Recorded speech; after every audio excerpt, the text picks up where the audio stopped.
બ્રહ્મા વૈવર્ત પુરાણની કથાને આગળ વધારે ભાગ 47મો।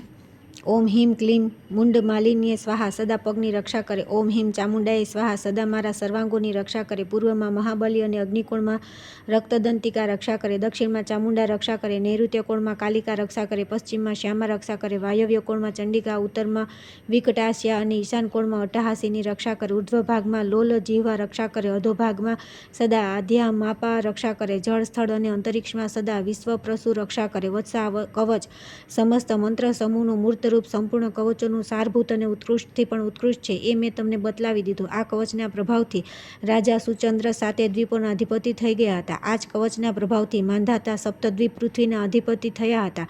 આના જ બળથી પ્રચેતા અને લોમશ સિદ્ધ થયા હતા તથા આના જ બળથી શોભરી અને પીપલાયન યોગીઓમાં શ્રેષ્ઠ કહેવાય। જેને આ કવચ સિદ્ધ થઈ જાય છે તે સમસ્ત સિદ્ધિઓના સ્વામી બની જાય છે। બધા મહાદાન, તપસ્યા અને વ્રતમાં આ કવચના 16મા ભાગની પણ બરાબરી કરી શકતા નથી। જે આ કવચને જાણ્યા વિના જગતજનની કાલીનું ભજન કરે છે તેના માટે 1 કરોડ જપ કરવા છતાં પણ આ મંત્ર સિદ્ધિદાયક થતો નથી। ત્યાર પછી આવે છે સુચંદ્ર પુત્ર પુષ્કરાશ સાથે પરશુરામનું યુદ્ધ। પશુપાતાસ્ત્ર છોડવા માટે ઉદ્યત પરશુરામની પાસે વિષ્ણુનું આવવું અને તેમને સમજાવવા। વિષ્ણુનું વિપ્રવેશમાં પુત્ર સહિત પુષ્કરાક્ષ પાસેથી લક્ષ્મી કવચ તથા દુર્ગા કવચ માગી લેવું। લક્ષ્મી કવચનું વર્ણન શ્રી નારાયણ કહે છે કે બ્રહ્મન યુદ્ધભૂમિમાં રાજાધિરાજાઓના શિરોમણી સુચંદ્રના મૃત્યુથી 3 અક્ષોહિણી સેના સાથે પુષ્કરાક્ષ આવી ચડ્યા। મહાન પરાક્રમી રાજા પુષ્કરાક્ષ સૂર્યવંશમાં ઉત્પન્ન મહાલક્ષ્મીનો સેવક લક્ષ્મીવાન અને સૂર્યવાન જેવો પ્રભાવશાળી હતો। તે સુચંદ્રનો પુત્ર હતો। તેના ગળામાં મહાલક્ષ્મીનું કવચ બાંધેલું હતું, જેના પ્રભાવથી તે પરમ ઐશ્વર્ય સંપન્ન અને ત્રિલોક વિજયી થઈ ગયો હતો। તેને જોઈને બુદ્ધિમાન પુરુષોરામના બધા ભાઈ હાથમાં નાના પ્રકારના શસ્ત્ર ધારણ કરીને યુદ્ધ કરવા આવી ગયા। રાજાએ લીલાપૂર્વક બાણ સમૂહની વર્ષા કરી તેમને કાપી નાખ્યા। ત્યારે એ વીરોએ પણ હસતા હસતા તે બાણોના ટુકડે ટુકડા કરી નાખ્યા। પછી તે પુષ્કરાક્ષ સાથે ઘોર યુદ્ધ આરંભાયું। પરશુરામે પાશુપતાસ્ત્ર સિવાય બધા અસ્ત્ર શસ્ત્રોનો પ્રયોગ કર્યો, પરંતુ પુષ્કરાક્ષે બધાને કાપી નાખ્યા। ત્યારે પોતાના બધા શાસ્ત્રોને વિફળ જોઈને પરશુરામે સ્નાન કરીને શિવજીને પ્રણામ કર્યા અને પશુપાતાસ્ત્રનો પ્રયોગ કરવાનો વિચાર કર્યો। દરમિયાન ભગવાન નારાયણ બ્રાહ્મણના વેશમાં ત્યાં પ્રગટ થઈ ગયા અને બોલ્યા। બ્રાહ્મણ વેશધારી નારાયણે કહ્યું કે વત્સ ભાર્ગવ, આ શું કરી રહ્યા છો? તમે તો જ્ઞાનીઓમાં શ્રેષ્ઠ છો, પછી ભ્રમવશ ક્રોધાવેશમાં આવીને મનુષ્યનો વધ કરવા માટે પાશુપાતાસ્ત્રનો પ્રયોગ કેમ કરી રહ્યા છો? આ પાશુપાતથી તો તત્કાળ સમગ્ર વિશ્વ ભસ્મ થઈ શકે છે, કેમ કે આ શસ્ત્ર પરમેશ્વર શ્રીકૃષ્ણ સિવાય બધાનું વિનાશક છે। અહો, પાશુપતને જીતવાની શક્તિ તો સુદર્શનમાં પણ નથી, કેમ કે શ્રીહરિનું સુદર્શન ચક્ર સમસ્ત અસ્ત્રોનું માન મર્દન કરનારું છે। શિવજીનું પાશુપાતાસ્ત્ર અને હરિનું સુદર્શન ચક્ર એ જ બંને ત્રણેય લોકમાં સમસ્ત અસ્ત્રોમાં મુખ્ય છે। તેથી બ્રહ્મણ, તમે પાશુપાતાસ્ત્રને મૂકી દો અને મારી વાત સાંભળો। આ સમયે તમે જે રીતે મહાબળી રાજા પુષ્કરાક્ષને જીતી શકશો તથા જે રીતે આજે કાર્તિવીર્ય પર વિજય પ્રાપ્ત કરી શકશો તે બધો ઉપાય તમને બતલાવું છું। સાવધાન થઈને સાંભળો। મહાલક્ષ્મીનું કવચ જે ત્રણેય લોકમાં દુર્લભ છે, પુષ્કરાક્ષે ભક્તિપૂર્વક વિધિ વિધાન સાથે પોતાના ગળામાં ધારણ કરી રાખ્યું છે અને પુષ્કરાક્ષના પુત્રે દુર્ગતિ નાશિની દુર્ગાનું પરમ અદ્ભુત અને ઉત્તમ કવચ પોતાની જમણી ભુજા પર બાંધેલું છે। આ કવચોની કૃપાથી તે બંને વિશ્વ પર વિજયી થવા સમર્થ છે। તેમના શરીર પર કવચ છે ત્યાં સુધી તેમને ત્રિભુવનમાં કોણ જીતી શકે છે? મુને, હું તમારી પ્રતિજ્ઞા સફળ કરવા માટે તે બંનેની પાસે માગવા માટે જઈશ અને તેમની પાસે કવચની યાચના કરીશ। બ્રાહ્મણની વાત સાંભળીને પરશુરામનું મન ભયભીત થઈ ગયું। ત્યારે તેઓ વ્યથિત હૃદયે તે બ્રાહ્મણને કહેવા લાગ્યા। પરશુરામે કહ્યું કે મહાપ્રાજ્ઞ બ્રાહ્મણ રૂપધારી તમે કોણ છો? હું એ જાણી શક્યો નથી, તેથી મુજ અજાણને તુરત જ પોતાનો પરિચય આપો, ત્યાર પછી રાજા પાસે જાઓ। પરશુરામની વાત સાંભળીને બ્રાહ્મણને હસવું આવી ગયું। તેમણે હું વિષ્ણુ છું એમ કહીને રાજાની પાસે યાચના કરવા માટે ચાલ્યા ગયા। તે બંનેની પાસે જઈને વિષ્ણુએ તેમની પાસે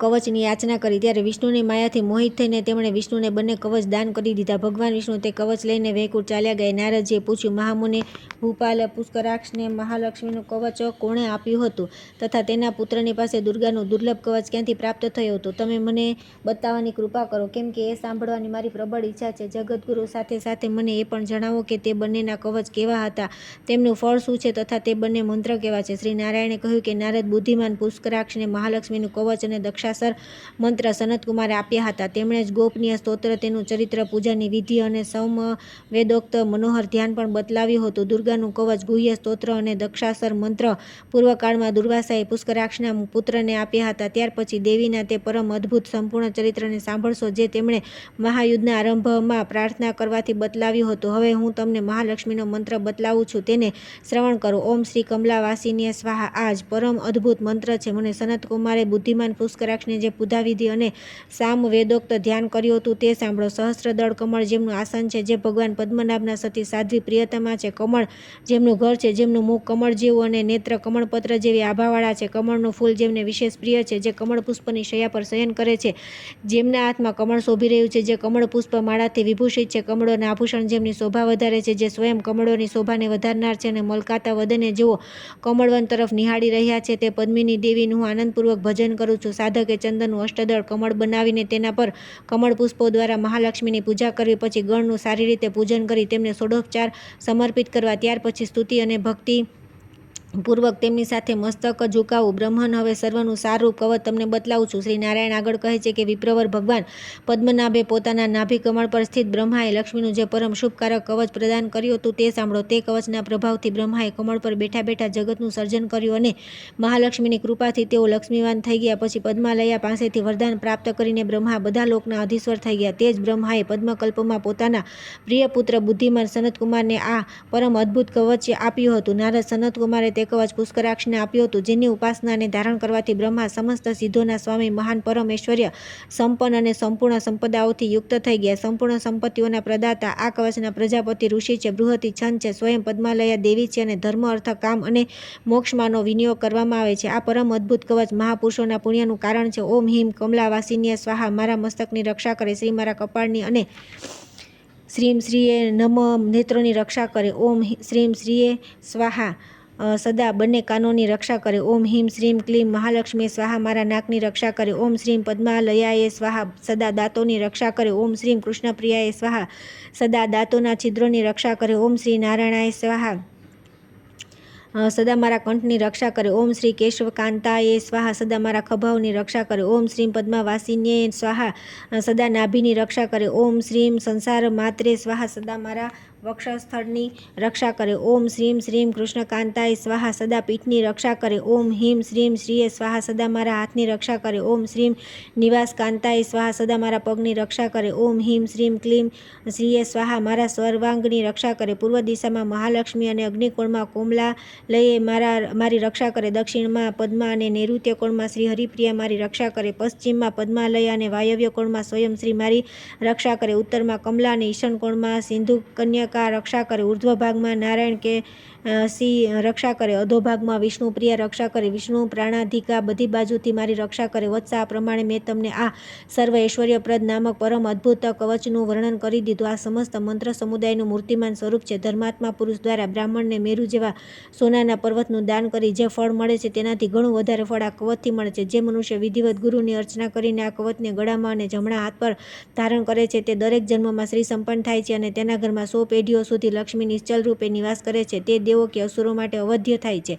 જેના ગળામાં આ કવચ વિદ્યમાન હોય છે તે બુદ્ધિમાને બધી પ્રકારના પુણ્ય કરી લીધા, સંપૂર્ણ યજ્ઞોમાં દીક્ષા ગ્રહણ કરી લીધી અને સમસ્ત તીર્થોમાં સ્નાન કરી લીધું. લોભ, મોહ અને ભયથી પણ આને ગમે તેને આપવું નહીં, બલકે શરણાગત અને ગુરુભક્ત શિષ્યની સામે પ્રગટ કરવું જોઈએ. આ કવચના જ્ઞાન વિના જે જગતજનની લક્ષ્મીના જાપ કરે છે તે કરોડો જપ કરે તો પણ મંત્ર સિદ્ધ થતો નથી. ત્યાર પછી આવે છે દુર્ગા કવચનું વર્ણન. શ્રી નારદજીએ કહ્યું કે પ્રભુ, મહાલક્ષ્મીના મનોહર કવચનું વર્ણન તો તમે કરી દીધું. બ્રહ્મન, હવે દુર્ગતિ નાશિની દુર્ગાના તે ઉત્તમ કવચને બતલાવો જે પદ્માક્ષનું પ્રાણતુલ્ય જીવનદાતા બળનો હેતુ, કવચોનું સાર તત્વ અને દુર્ગાની સેવાનું મૂળ કારણ છે. શ્રી નારાયણ બોલ્યા કે નારદ, પ્રાચીન કાળમાં શ્રીકૃષ્ણે ગોલોકમાં બ્રહ્માને દુર્ગાનું જે શુભપ્રદ કવચ આપ્યું હતું તેનું વર્ણન કરું છું, સાંભળો. પૂર્વકાળમાં ત્રિપુર સંગ્રામના અવસર પર બ્રહ્માજીએ આ કવચ શંકરજીને આપ્યું, જેને ભક્તિપૂર્વક ધારણ કરી રુદ્રએ ત્રિપુરનો સંહાર કર્યો. પછી શંકરે આ ગૌતમને અને ગૌતમે પદ્માક્ષને આપ્યું, જેના પ્રભાવથી વિજયી પદ્માક્ષ સાતે દ્વીપોનો અધિપતિ થઈ ગયો. જેને વાંચવાને ધારણ કરવાથી બ્રહ્માજી ભૂતળ પર જ્ઞાનવાન અને શક્તિ સંપન્ન થઈ ગયા. જેના પ્રભાવથી શિવ સર્વજ્ઞ અને યોગીઓના ગુરુ થયા અને મુનિશ્રેષ્ઠ ગૌતમ શિવતુલ્ય થઈ ગયા. આ બ્રહ્માંડ વિજય નામક કવચના પ્રજાપતિ ઋષિ છે, ગાયત્રી છંદ છે, દુર્ગતિ નાશિની દુર્ગા દેવી છે અને બ્રહ્માંડ વિજયના માટે આનો વિનિયોગ કરવામાં આવે છે. આ પરમ અદ્ભુત કવચ મહાપુરુષોનું પુણ્ય તીર્થ છે. ઓમ હિમ દુર્ગતિ નાશીએ સ્વાહા, મારા મસ્તકની રક્ષા કરે. ઓમ હિમ મારા કપાળની અને ઓમ હિમ શ્રીમ નેત્રોની રક્ષા કરે. ઓમ દુર્ગાય નમ, સદા મારા બંને કાનોની રક્ષા કરે. ઓમ હિમ શ્રીમ સદા મારા નાકની રક્ષા કરે. ઓમ શ્રીમ હુમ દાંતોની અને ક્લીમ બંને હોઠોની રક્ષા કરે. ક્રીમ ક્રીમ ક્રીમ કંઠની રક્ષા કરે. દુર્ગે ગાલોની રક્ષા કરે. દુર્ગ વિનાશિનીય સ્વાહા દરરોજ મારા ખભાની રક્ષા કરે. વિપદ વિનાશિનીય સ્વાહા બધી બાજુથી મારા વક્ષસ્થળની રક્ષા કરે. દુર્ગે દુર્ગે રક્ષણીતિ સ્વાહા સદા નાભિની રક્ષા કરે. દુર્ગે દુર્ગે રક્ષ રક્ષ બધી બાજુથી મારી પીઠની રક્ષા કરે. ઓમ હિમ દુર્ગાય સ્વાહા સદા હાથ પગની રક્ષા કરે. પૂર્વમાં મહામાયા રક્ષા કરે. અગ્નિકોણમાં કલિકા, દક્ષિણમાં દક્ષ કન્યા અને નૈઋત્ય કોણમાં શિવસુંદરી રક્ષા કરે. પશ્ચિમમાં પાર્વતી, વાયવ્ય કોણમાં વારાહી, ઉત્તરમાં કુબેર માતા અને ઈશાન કોણમાં ઈશ્વરી સદા મારી રક્ષા કરે. ઉર્ધ્વ ભાગમાં નારાયણની રક્ષા કરીને અધોભાગમાં અંબિકા રક્ષા કરે. જાગ્રત કાળમાં જ્ઞાન પ્રદાને શયન સમય નિંદ્રા સદા રક્ષા કરે. વત્સ આ પ્રમાણે મેં તમને બ્રહ્માંડ વિજય નામક કવચ બતલાવી દીધું. આ પરમ અદ્ભુત અને સંપૂર્ણ મંત્ર સમુદાયનું મૂર્તિમાન સ્વરૂપ છે. સમસ્ત તીર્થોમાં સ્નાન કરવાથી, સંપૂર્ણ યજ્ઞનું અનુષ્ઠાન કરવાથી તથા બધા પ્રકારના વ્રત ઉપવાસ કરવાથી જે ફળ પ્રાપ્ત થાય છે તે ફળ મનુષ્ય કવચ આ ધારણ કરવાથી પ્રાપ્ત કરી લે છે. જે વિધિપૂર્વક વસ્ત્ર, અલંકાર અને ચંદનથી ગુરુની પૂજા કરીને આ કવચને ગળામાં અથવા જમણા હાથ પર ધારણ કરે છે તે સંપૂર્ણ શત્રુઓનું મર્દન કરવાવાળો તથા ત્રિલોક વિજય થાય છે. જે આ કવચને જાણ્યા વિના દુર્ગતિ નાશીની દુર્ગાનું ભજન કરે છે તેના માટે 1 કરોડ જપ કરવા છતાં પણ મંત્ર સિદ્ધિદાયક થતો નથી. નારદ, આ કણવ શાખાયુક્ત સુંદર કવચ જેનું મેં વર્ણન કર્યું છે તે પરમ ગોપનીય તથા અત્યંત દુર્લભ છે. આ અપાત્રને આપવું ન જોઈએ. ત્યાર પછી આવે છે પરશુરામ દ્વારા પુત્ર સહિત રાજા સહસ્ત્રાક્ષનો વધ, કાર્તિવીર્ય પરશુરામ યુદ્ધ, પરશુરામની મૂર્છા, શિવ દ્વારા તેમને પુનર્જીવન દાન, કાર્તિવીર્ય પરશુરામ સંવાદ. આકાશવાણી સાંભળીને શિવે વિપ્રવેશ ધારણ કરીને કાર્તિવીર્ય પાસેથી કવચ માગી લેવું. પરશુરામ દ્વારા કાર્તિવીર્ય તથા અન્ય ક્ષત્રિયોનો સંહાર, બ્રહ્માનું આગમન અને પરશુરામને ગુરુ સ્વરૂપ શિવના શરણમાં જવાનો ઉપદેશ આપી સ્વસ્થાને પાછા જવું. શ્રી નારાયણ કહે છે કે નારદ, જ્યારે ભગવાન વિષ્ણુ મહાલક્ષ્મી કવચ તથા દુર્ગા કવચને લઈને વૈકુંઠ ચાલ્યા ગયા ત્યારે ભૃગુનંદન પરશુરામે પુત્ર સહિત રાજા સહસ્ત્રાક્ષ પર પ્રહાર કર્યો. જોકે રાજા કવચહીન હતો તેમ છતાં તે પ્રયત્નપૂર્વક બ્રહ્માસ્ત્ર દ્વારા 1 સપ્તાહ સુધી યુદ્ધ કરતો રહ્યો. અંતે તે પુત્ર સહિત ધરાશયી થઈ ગયો. સહસ્ત્રાક્ષના પતન પછી મહાબળી કાર્તિવીર્યાર્જુન 2 લાખ અક્ષોહિણી સેના સાથે સ્વયં યુદ્ધ કરવા માટે આવ્યો. તે રત્નનિર્મિત આવરણથી આચ્છાદિત સ્વર્ણમય રથ પર સવાર થઈ પોતાની ચારે બાજુ નાના પ્રકારના અસ્ત્રોને સુસજ્જ કરીને યુદ્ધભૂમિમાં આવીને ઊભો રહ્યો. પરશુરામે રાજેશ્વર કાર્તિવીર્યને સમરભૂમિમાં ઉપસ્થિત જોયો. તે રત્નનિર્મિત આભૂષણોથી સુશોભિત કરોડો રાજાઓથી ઘેરાયેલો હતો. રત્નનિર્મિત છત્ર તેની શોભા વધારી રહ્યું. તે રત્નના આભૂષણોથી વિભૂષિત હતો અને એના સર્વાંગમાં ચંદનના તિલક હતા. તેનું રૂપ અત્યંત મનોહર હતું. તે મંદ મંદ મલકાતો હતો. રાજા મુનિવર પરશુરામને જોઈને રથ પરથી ઉતરી પડ્યો અને તેમને પ્રણામ કરીને ફરીથી રથ પર બેસી ગયો. ત્યારે પરશુરામે રાજાને સમયોચિત શુભ આશીર્વાદ આપ્યા અને પછી કહ્યું કે અનુયાયી સહિત તમે સ્વર્ગમાં જાઓ. નારદ, ત્યાર પછી ત્યાં બંને સેનાઓ વચ્ચે યુદ્ધ થવા લાગ્યું. ત્યારે પરશુરામના શિષ્ય તથા તેમના મહાબલી ભાઈ કાર્તિવીર્યથી પીડિત થઈને ભાગી ગયા. તે સમયે તેમના અંગો ઘાયલ થઈ ગયા. રાજાના બાણ વડે આચ્છાદિત હોવાના કારણે શસ્ત્રધારીઓમાં શ્રેષ્ઠ પરશુરામજીને પોતાની તથા રાજાની સેના દેખાતી નહોતી. પછી તો પરસ્પર ઘોર દિવ્યાસ્ત્રોનો પ્રયોગ થવા લાગ્યો. અંતમાં રાજાએ દત્તાત્રેયના આપેલા અમુક ત્રિશૂળને યથાવિધિ અભિમંત્રિત કરીને પરશુરામ પર છોડી દીધું. તે સેંકડો સૂર્યો જેવું પ્રભાવશાળી તથા પ્રલયાગ્નિ જેવા ત્રિશૂળનો પ્રહાર થતાં પરશુરામ ધરાશયી થઈ ગયા. ત્યાર પછી ભગવાન શિવે ત્યાં આવીને પરશુરામને પુનર્જીવન દાન આપ્યું. એ સમયે ત્યાં યુદ્ધભૂમિમાં ભક્તવત્સલ કૃપાળુ ભગવાન દત્તાત્રેય શિષ્યની રક્ષા કરવા ત્યાં આવી પહોંચ્યા. પછી પરશુરામે ક્રોધપૂર્વક પશુપતાસ્ત્ર હાથમાં લીધું, પરંતુ દત્તાત્રેયની દ્રષ્ટિ પડવાથી તે સ્તંભિત થઈ ગયું. ત્યારે પરશુરામે જોયું કે જેમના શરીરની કાંતિ નૂતન મેઘ જેવી છે, જે હાથમાં વાંસળી વગાડી રહ્યા છે, સેંકડો ગોપ તેમની સાથે છે, જેઓ સ્મિત હાસ્ય સાથે સુદર્શન ચક્રને ઘુમાવી રહ્યા હતા અને અનેક પાર્ષદોથી ઘેરાયેલા છે તથા બ્રહ્મા, વિષ્ણુ અને મહેશ્વર જેમનું સ્તવન કરી રહ્યા છે. તે ગોપ વેશધારી શ્રીકૃષ્ણ યુદ્ધક્ષેત્રમાં રાજાની રક્ષા કરી રહ્યા છે. એ જ સમયે ત્યાં આવી આકાશવાણી થઈ. દત્તાત્રેય આપેલું પરમાત્મા શ્રીકૃષ્ણનું ઉત્તમ કવચ રાજાના જમણા હાથ પર બાંધેલું છે. તેથી યોગીઓના ગુરુ શંકર ભિક્ષારૂપે જ્યારે તે કવચને માગી લેશે ત્યારે પરશુરામ તે રાજાનો વધ કરી શકશે. નારદ, તે આકાશવાણી સાંભળીને ભગવાન શંકર બ્રાહ્મણના વેશમાં ત્યાં ગયા અને રાજા પાસે યાચના કરીને તે કવચ માગી લઈ આવ્યા. પછી શંભુએ શ્રીકૃષ્ણનું તે કવચ પરશુરામને આપી દીધું. ત્યાર પછી દેવતાઓ પોતપોતાના સ્થાન પર ચાલ્યા ગયા. ત્યારે પરશુરામે રાજાને યુદ્ધ માટે પ્રેરિત કર્યા અને કહ્યું. પરશુરામ બોલ્યા, રાજેન્દ્ર, ઊભા થાઓ અને સાહસ પૂર્વક યુદ્ધ કરો, કેમ કે મનુષ્યના જય પરાજયમાં કાળ જ કારણ છે. તમે વિધિપૂર્વક શાસ્ત્રોનું અધ્યયન કર્યું છે, દાન આપ્યું છે, સંપૂર્ણ પૃથ્વીનું ઉત્તમ રીતે શાસન કર્યું છે, સંગ્રામમાં યશોવર્ધક કાર્ય કર્યું છે કે આ સમયે મને મૂર્છિત કરી દીધો છે, બધા રાજાઓને જીતી લીધા છે, લીલાપૂર્વક રાવણ પર કાબૂ કરી લીધો છે અને દત્તાત્રેય દ્વારા આપેલ ત્રિશૂળથી મને પરાજિત કરી દીધો છે, પરંતુ ભગવાન શંકરે મને ફરી જીવિત કરી દીધો છે. પરશુરામની વાત સાંભળીને પરમ ધર્માત્મા રાજા કાર્તિવીર્ય મસ્તક ઝુકાવી તેમને પ્રણામ કર્યા અને સમયોચિત વાત કહી. રાજાએ કહ્યું કે પ્રભુ, મેં આ શું કર્યું, શું દાન આપ્યું અને પૃથ્વીનું શું ઉત્તમ શાસન કર્યું. પૃથ્વી પર મારા જેવા અનેક રાજાઓ થઈ ગયા. મારી બુદ્ધિ, તેજ, પરાક્રમ, વિવિધ પ્રકારની યુદ્ધ કુશળતા, લક્ષ્મી, ઐશ્વર્ય, જ્ઞાન, દાન, શક્તિ, લૌકિક ગુણ, આચાર, વિનય, વિદ્યા, પ્રતિષ્ઠા, પરમ તપ, આ બધા મનોરમાની સાથે જ નષ્ટ થઈ ગયા. સમય આવે ત્યારે ઇન્દ્ર માનવ થઈ જશે, યથા સમયે બ્રહ્મા પણ મરશે, યથા સમયે પ્રકૃતિ શ્રીકૃષ્ણના શરીરમાં તિરોહિત થઈ જશે. સમય આવતા બધા દેવતા મરી જશે અને સમય આવતા આ ત્રિલોક પ્રાણીઓ સહિત નષ્ટ થઈ જશે. કાળને ટાળવો દુષ્કર છે. પરાત્પર શ્રીકૃષ્ણ તે કાળના કાળ છે અને સ્વેચ્છાનુસાર સૃષ્ટિનું સર્જન, સંહાર અને પાલન કરે છે. જે મહાન સ્થૂળથી પણ સ્થૂળતમ, સૂક્ષ્મથી સૂક્ષ્મતમ, કૃષ, પરમાણુ પર કાલ, કાલભેદક કાલ છે. બધા જ વિશ્વ જેના રોમ છે તે મહાવિરાટ પુરુષ તેજમાં પરમાત્મા શ્રીકૃષ્ણના 16મા અંશની બરાબર છે. જેનાથી ક્ષુદ્ર વિરાટ ઉત્પન્ન થયું છે તે સર્વનું ઉત્કૃષ્ટ કારણ છે, જે સ્વયં સ્રષ્ટા છે. અને બ્રહ્મા જેના નાભિ કમળથી ઉત્પન્ન થયા છે. તે સમયે બ્રહ્મા યત્નપૂર્વક લાખો વર્ષો સુધી ભ્રમણ કરવા છતાં પણ જ્યારે નાભિ કમળનો અંત પામી ન શક્યા ત્યારે પોતાના સ્થાન પર સ્થિત થઈ ગયા. ત્યાં તેમણે વાયુનો આહાર કરી 1,00,000 વર્ષ તપ કર્યું. ત્યાર પછી તેમણે ગોલોક પાર્ષદ સહિત શ્રીકૃષ્ણના દર્શન કર્યા. તે સમયે શ્રીકૃષ્ણ ગોપ અને ગોપીઓથી ઘેરાયેલા હતા. તેમણે 2 ભુજાઓ હતી, હાથમાં વાંસળી હતી, રત્ન સિંહાસન પર વિરાજેલા હતા અને રાધાને વક્ષસ્થળ સાથે લગાવેલા હતા. તેમને જોઈને બ્રહ્માજીએ વારંવાર પ્રણામ કર્યા અને ઈશ્વરેચ્છા જાણીને તેમની આજ્ઞા લઈ સૃષ્ટિની રચના કરવામાં મન લગાવ્યું. શિવ જે સૃષ્ટિના સંહારક છે તેઓ બ્રહ્માજીના લલાટથી ઉત્પન્ન થયા. શ્વેત દ્વીપ નિવાસી શુદ્ર વિરાટ વિષ્ણુ પાલન કરતા છે. સૃષ્ટિના કારણભૂતા બ્રહ્મા, વિષ્ણુ અને મહેશ્વર બધા બ્રહ્માંડોમાં શ્રીકૃષ્ણની કળાથી ઉત્પન્ન થયા છે. પ્રકૃતિ બધાને જન્મ આપનારી છે અને શ્રીકૃષ્ણ પ્રકૃતિથી પર છે. માયાપતિ પરમેશ્વર પણ તે પ્રકૃતિ રૂપિણી શક્તિ વિના સૃષ્ટિની રચના થઈ શકતી નથી. તે મહેશ્વરી માયા નિત્ય છે. તે સૃષ્ટિ, સંહાર અને પાલન કરતામાં છુપાઈને રહે છે અને સૃષ્ટિ રચના સમયે તે પ્રગટ થઈ જાય છે. જેમ માટી વિના કુંભાર ઘડો બનાવી શકતો નથી અને સોના વિના સોની કુંડળનું નિર્માણ કરવા અસમર્થ છે, તે જ પ્રમાણે સ્રષ્ટા માયા વિના સૃષ્ટિની રચના કરી શકતા નથી. તે શક્તિ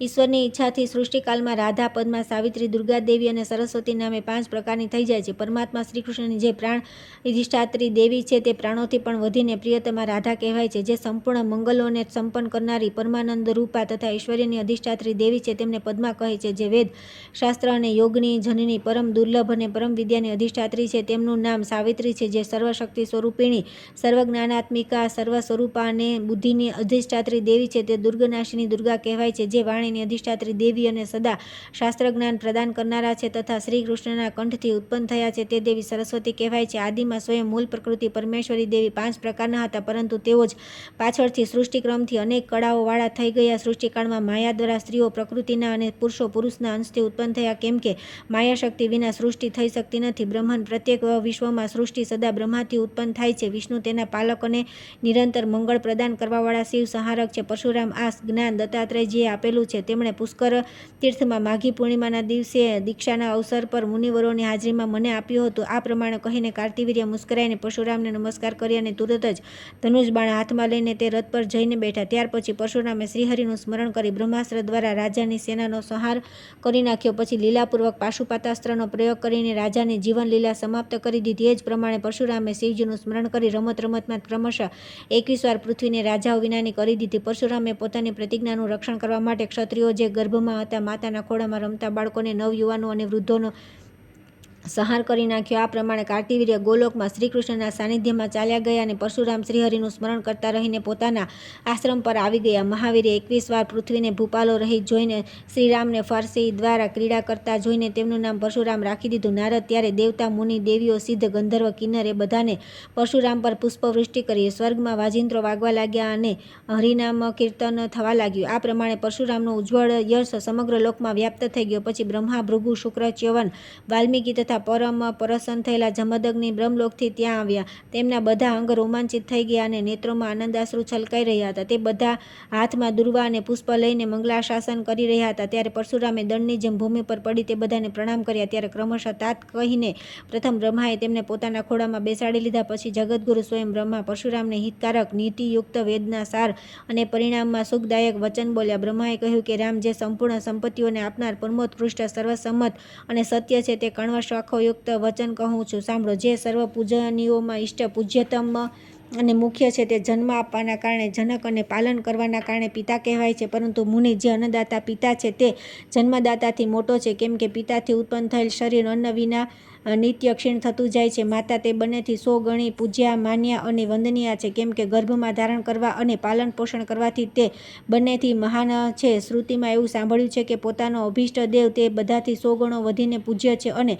જ્ઞાન, વિદ્યા તથા મંત્ર આપનાર ગુરુ અભિષ્ટ દેવથી પણ વધીને છે. ગુરુપુત્ર ગુરુ જેવો માન્ય છે, પરંતુ ગુરુપત્ની તેનાથી 100 વાર અધિક પૂજ્યા છે. દેવતાઓના રૂષ્ટ થવાથી ગુરુ રક્ષા કરે છે, પરંતુ ગુરુ ક્રોધિત થાય તો કોઈ રક્ષા કરી શકતું નથી. તેથી જ ગુરુ બ્રહ્મા, ગુરુ વિષ્ણુ અને ગુરુ મહેશ્વર, ગુરુ પરબ્રહ્મ અને ગુરુ બ્રાહ્મણોથી પણ વધારે પ્રિય છે. ગુરુ જ જ્ઞાન આપે છે અને તે જ્ઞાન હરિભક્તિ ઉત્પન્ન કરે છે. આ પ્રમાણે જે હરિભક્તિ પ્રદાન કરનાર છે તેનાથી વધીને બીજું કોણ છે?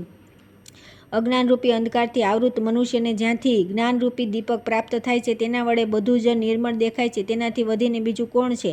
ગુરુના આપેલા મંત્રનો જપ કરવાથી જ્ઞાન પ્રાપ્ત થાય છે અને તે જ્ઞાનથી સર્વજ્ઞતા અને સિદ્ધિ મળે છે. તેથી ગુરુથી વધીને બીજો કોઈ બંધુ નથી. ગુરુ દ્વારા પ્રાપ્ત તે વિદ્યાના બળથી મનુષ્યનો સર્વત્ર સુખપૂર્વક વિજય થાય છે અને જગતમાં પૂજ્ય પણ થાય છે. તે ગુરુથી વધીને બંધુ બીજો કોણ છે? પુત્ર શ્રીકૃષ્ણ તમારા અભિષ્ટ દેવ છે અને શંકર ગુરુ છે. તેથી તમે અભિષ્ટ દેવથી પણ પૂજનીય ગુરુનું શરણ ગ્રહણ કરો, જેમના આશ્રયથી તમે 21 વાર પૃથ્વીને ભૂપાલોથી રહિત કરી છે અને શ્રીહરિની ભક્તિ પ્રાપ્ત કરી છે. તે શિવના શરણે જાઓ, જે મંગળ સ્વરૂપ, કલ્યાણની મૂર્તિ, કલ્યાણદાતા, કલ્યાણના કારણ, પાર્વતીના આરાધ્ય અને શાંત રૂપા છે. તેવા પોતાના ગુરુદેવના શરણમાં જાઓ. તમારા ઈષ્ટદેવ જે ગોલોકનાથ શ્રીકૃષ્ણ છે, તેઓ જ પોતાના અંશથી શિવનું રૂપ ધારણ કરીને તમારા ગુરુ થયા છે. તેથી તેમનું શરણ ગ્રહણ કરો. બેટા, સમસ્ત પ્રાણીઓમાં શ્રીકૃષ્ણ આત્મા છે, શિવ જ્ઞાન છે, હું મન છું અને વિષ્ણુની સંપૂર્ણ શક્તિઓથી સંપન્ન પ્રકૃતિ પ્રાણ છે, જે જ્ઞાનદાતા, જ્ઞાન સ્વરૂપ, જ્ઞાનના કારણ, સનાતન, મૃત્યુને જીતનારા તથા કાળના પણ કાળ છે. તે ગુરુના શરણમાં જાઓ, જે બ્રહ્મજ્યોતિ સ્વરૂપ, ભક્તોના માટે મૂર્તિમાન, અનુગ્રહ, સર્વજ્ઞ, ઐશ્વર્યશાળી અને સનાતન. તે ગુરુદેવના શરણમાં જાઓ. પ્રકૃતિ સ્વરૂપિણી પાર્વતીએ લાખો વર્ષ તપસ્યા કરીને જે પરમેશ્વરને પોતાના મનોનીત પતિના રૂપમાં પ્રાપ્ત કર્યા છે, તે ગુરુદેવનું શરણ ગ્રહણ કરો. નારદ એટલું કહીને કમળજન્મા બ્રહ્મા મુનિઓની સાથે ચાલ્યા ગયા. ત્યારે પરશુરામે પણ કૈલાસ જવાનો વિચાર કર્યો. ત્યાર પછી આવે છે પરશુરામનું કૈલાસ ગમન. ત્યાં શિવ ભવનમાં પાર્ષદો સહિત ગણેશને પ્રણામ કરી આગળ વધતા ઉદ્યત થવું. ગણેશ દ્વારા રોકવામાં આવતા તેમની સાથે વાર્તાલાપ. શ્રી નારાયણ કહે છે કે નારદ શ્રીહરિનું કવચ ધારણ કરીને જ્યારે પરશુરામ પૃથ્વીને ક્ષત્રિયો રહિત કરી દીધી, ત્યારે તેઓ પોતાના ગુરુદેવ શિવને નમસ્કાર કરવા તથા ગુરુપત્ની અંબા શિવાને તથા બંને ગુરુપુત્ર કાર્તિકેય અને ગણેશને જે ગુણોમાં નારાયણ સમાન હતા જોવા માટે કૈલાસ ગયા. તે ભૃગુવંશી મહાત્મા મનોવેગી હતા, તેથી તુરત જ કૈલાસ પર જઈ પહોંચ્યા. ત્યાં તેમણે અત્યંત મનોહર રમણીય નગર જોયું. તે નગર એવા વિશાળ માર્ગોથી સુશોભિત હતું, જે અત્યંત સુંદર હતું. તે નગરની ભૂમિ સોનાની હોય તેવી હતી. તેના પર શુદ્ધ સ્ફટિક જેવા મણિ જડેલા હતા. તે નગરમાં ચારે બાજુ સિંદૂર જેવા રંગવાળી વેદિકાઓ બનેલી હતી. તે અઢળક મુક્તાઓથી યુક્ત અને મણિઓના મંડપોથી પરિપૂર્ણ હતું. તેમાં યક્ષના 1 અબજ દિવ્ય ભવન હતા. તે રત્નો અને કાંચનોથી પરિપૂર્ણ, યક્ષેન્દ્ર ગણોથી ભરપૂર અને મણિ નિર્મિત કમાડ, થાંભલા અને સીડીઓથી શોભાયમાન હતા. તે નગર દિવ્ય સુવર્ણ કળશો, ચાંદીના શ્વેત ચામરો, રત્નના આભૂષણોથી વિભૂષિત હતું. તે નગર તેજસ્વી સુંદરીઓ, હાથમાં ચિતરેલી પુતળીઓને લઈને નિરંતર સ્વચ્છતાપૂર્વક હસતા ખેલતા રહીને સુંદર સુંદર બાળકો તથા બાલિકાઓને સ્વર્ગ, ગંગાના તટ પર ઉગેલા પારિજાતના વૃક્ષોથી ખીચોખીચ ભરેલું હતું. તે સુગંધિત અને ખીલેલા અનેક પુષ્પોથી, કલ્પવૃક્ષનો આશ્રય લેનાર કામધેનુથી પુરસ્કૃત, સિદ્ધ વિદ્યામાં અત્યંત નિપુણ, પુણ્યવાન સિદ્ધો દ્વારા સેવિત હતા, જે 3 યોજન ઊંચા અને 100 યોજનના વિસ્તારના અને જેનામાં સેંકડો મોટી મોટી ડાળીઓ હતી, જે અસંખ્ય શાખા સમૂહ અને અસંખ્ય ફળોથી સંયુક્ત હતા. પરમ મનોહર શબ્દ કરનારા વિભિન્ન પ્રકારના પક્ષીઓથી વ્યાપ્ત હતા. શીતળ સુગંધિત વાયુ જેમને કંપાયમાન કરી રહ્યો હતો, એવા અવિનાશી વટવૃક્ષોથી હજારો, પુષ્પોદ્યાનોથી સેંકડો, સરોવરોથી તથા મણિ તથા રત્નોથી બનેલા સિદ્ધેન્દ્રોના લાખો ભવનથી તે નગર સુશોભિત હતું. તે જોઈને પરશુરામનું મન અત્યંત પ્રસન્ન થઈ ગયું. પછી સામે તેમણે ભગવાન શંકરનો શોભાશાળી રમણીય આશ્રમ દેખાયો. વિશ્વકર્માએ બહુ કિંમતી સોનેરી મણિઓ દ્વારા તેની રચના કરી હતી. તેમાં હીરા જડેલા હતા. તે 15 યોજન ઊંચો અને 4 યોજન વિસ્તૃત હતો. તેની ચારે બાજુ અત્યંત સુંદર કિલ્લો બનેલો હતો. દ્વાર પર નાના પ્રકારના ચિત્રકામથી યુક્ત રત્નોના દરવાજા લાગેલા હતા. તે ઉત્તમ મણિઓની વેદીઓથી યુક્ત તથા મણિઓના ખંભાઓથી સુશોભિત હતો. નારદ પરશુરામે તે આશ્રમના પ્રધાન દ્વારની જમણી બાજુ વૃષેન્દ્ર અને ડાબી બાજુ સિંહ તથા નંદીશ્વર, મહાકાલ, ભયંકર, પિંગલા વિશાલાક્ષ વિલાસાલ બાણ મહાબળી વિરૂપાક્ષ વિકટાક્ષ ભાસ્કરાક્ષ રતાક્ષ વિકટોદર સંહાર ભૈરવ ભયંકર કાલ ભૈરવ કૃષ્ણાંગ ભૈરવ દ્રઢ પરાક્રમી ક્રોધ ભૈરવ કપાલ ભૈરવ રુદ્ર ભૈરવ તથા સિદ્ધેન્દ્રો રુદ્રગણો વિદ્યાધરો ગુહ્યકો ભૂત પ્રેત પિશાચ કુષ્માંડો બ્રહ્મ રાક્ષસો વૈતાળ દાનવો જટાધારી યોગીન્દ્રો યક્ષો કિમપુરુષો અને કિન્નરોને જોયા. તેમને જોઈને ભૃગુનંદને તેમની સાથે વાતચીત કરી. પછી નંદિકેશ્વરની આજ્ઞા લઈને તેઓ પ્રસન્ન મનથી અંદર ગયા. આગળ જતાં તેમને બહુમૂલ્ય રત્નોના બનેલા સેંકડો મંદિર દેખાય, જે અમૂલ્ય રત્નો દ્વારા નિર્મિત ચળકતા કળશોથી સુશોભિત હતા. અમૂલ્ય રત્નોના બનેલા દ્વાર જેમાં હીરા જડેલા હતા અને મોતી તથા નિર્મળ કાચ લગાવેલા હતા, જેના કારણે તે મંદિરોની શોભા અત્યંત વધી ગઈ હતી. તેમાં ગોરોચન નામક મણીઓના હજારો સ્તંભ હતા. તેમાં મણીજડિત સીઢીઓ હતી. પરશુરામે તેના અંદરના દ્વારને જોયું, જે નાના પ્રકારના ચિત્રોથી ચિત્રિત તથા હીરા મોતીથી સુશોભિત હતું. તેની ડાબી બાજુ કાર્તિકેય તથા જમણી બાજુ ગણેશ તથા શિવ જેવા પરાક્રમી વિશાળકાય વીરભદ્ર દેખાય. નારદ ત્યાં મુખ્ય પાર્ષદ અને ક્ષેત્રપાળ પણ રત્નોના આભૂષણોથી સજ્જ થઈને રત્નોના સિંહાસન પર બેઠા હતા. મહાન બળ પરાક્રમ સંપન્ન ભૃગુવંશી પરશુરામ તે બધાની સાથે વાતચીત કરીને હાથમાં ફરસી લઈને શીઘ્ર આગળ વધવા તૈયાર થયા. તેમને આગળ વધતા જોઈને ગણેશે કહ્યું કે ભાઈ, ક્ષણવાર રોકાઈ જાઓ, ત્યારે મહાદેવજી શયન કરી રહ્યા છે. હું તેમની આજ્ઞા લઈને આવું છું અને તમને મારી સાથે લઈ જઈશ. અત્યારે રોકાઈ જાઓ. ગણેશની વાત સાંભળીને મહાબળી પરશુરામ, જે બૃહસ્પતિ જેવા વક્તા હતા, તે કહેવા લાગ્યા.